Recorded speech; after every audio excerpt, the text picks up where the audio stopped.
سلام ستړي مشئ. طالبان وایي راتلونکې اونۍ له ښځینه او محصلانو پرته دولتي پوهنتونونه پیلېږي. د طالبانو لوړو زده کړو وزارت BBC ته ومنله چې د سړو سیمو دولتي پوهنتونونه به راتلونکي دوشنبه د روانې کب میاشتې په 15مه چې د مارچ میاشتې له 5مې سره برابره ده نوی تحصیلي کال پیلېږي. د لوړو زده کړو وزارت وایاند حافظ ضیاء الله هاشمي BBC ته وویل چې دا پریکړه د لوړو زده کړو وزارت رهبرۍ شورا کړې ده.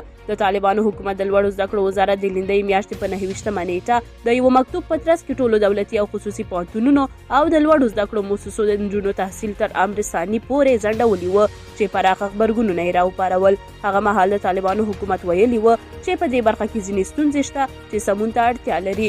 اوس د لوړو زده کړو وزارت وایي چې په ژمنیو رخصتیو کې د پوهنتونونو ارزونه کړې او د هغوی ډېرې ستونزې حل کړي دي. خو د پوهنتون د پیل په اړه له نوي اعلان نه داسې ښکاري چې لا هم د طالبانو حکومت له نظره هغه ستونزې چې د دوی له نظره د نجونو زده کوونکو په اړه شته دي نه دي حل شوي، ځکه خو پوهنتونونه یوازې د نارینه زده کوونکو لپاره پرانیستل کیږي. بلخوا د طالبانو لوړو زده کړو وزارت په خبرتیا کې یوازې دولتي پوهنتونونه یاد شوي دي او د شخصي پوهنتونونو یادونه نه ده شوې.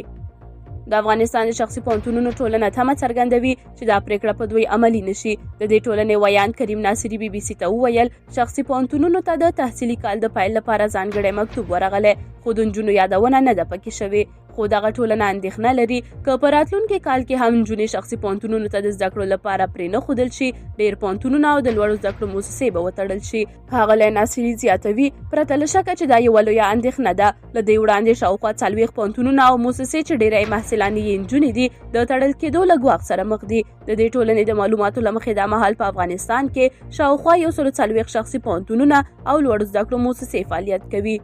دا په داسې حال کې ده چې د طالبانو لوړو زده کړو وزارت د سلواغې په 8مه شخصي پوهنتونونو ته امر کړی و چې د کانکور ازموینې لپاره تر امر ثاني پورې نجونو ته د نوم لیکنې اجازه ورنه کړي.